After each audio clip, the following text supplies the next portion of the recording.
রাজরাত্রি উপলক্ষে আমি চলে এসেছি বাড়ির কাছে খুব প্রাচীন রাধাবল্লভ মন্দিরে। এখানে এত ভিড় কেন?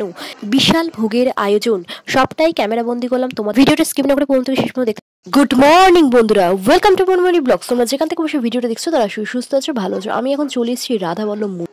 এখন যেহেতু একটু বেলা হয়ে গেছে তাই ভিড়টা আগের তুলনায় অনেকটাই কম, তবুও মানুষ আসছে, ঠাকুরকে মাল্যদান করছে। দেখো নিচে যে আলপনাটা আঁকা রয়েছে, তোমাদের আগের ভিডিওতেও শেয়ার করেছিলাম, এখানেও শেয়ার করছি, খুব সুন্দর।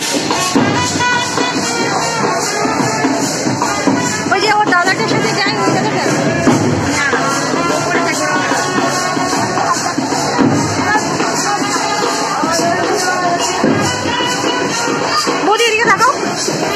লাইনে দাঁড়িয়ে পড়েছি, আস্তে আস্তে ঠাকুরকে দর্শন করলাম, তোমাদের সামনে সেটা শেয়ার করলাম।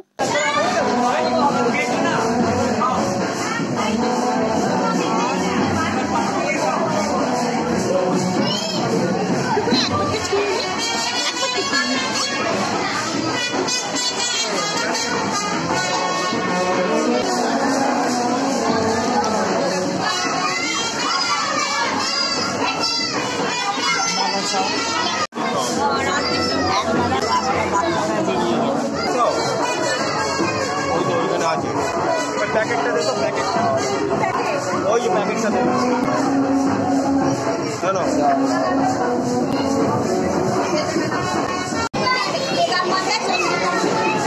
এখানে দেখতেই পাচ্ছ বাতাসা হরিণট হচ্ছে বন্ধুরা। বাতাসা হরিণট করে নেওয়ার পর বেরোনোর পথে দেখতে পেলাম বিশাল ভোগের আয়োজন হচ্ছে। এখানে ভোগ রান্না চলছে।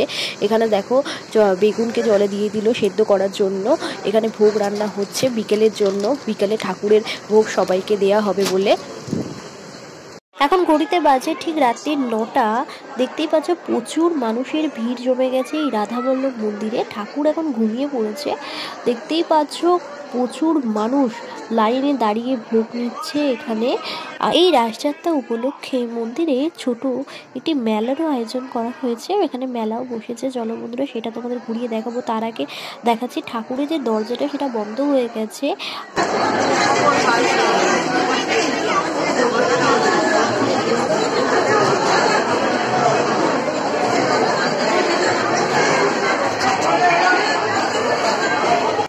ভিডিওটা ভালো লাগলে লাইক কমেন্ট করে চ্যানেলটা অবশ্যই সাবস্ক্রাইব করে দিও। আজকের মতো সবাইকে টাটা, আবার দেখা হচ্ছে অন্য একটা ভিডিও নিয়ে তোমাদের সাথে। সবাই ভালো থেকো, সুস্থ থেকো।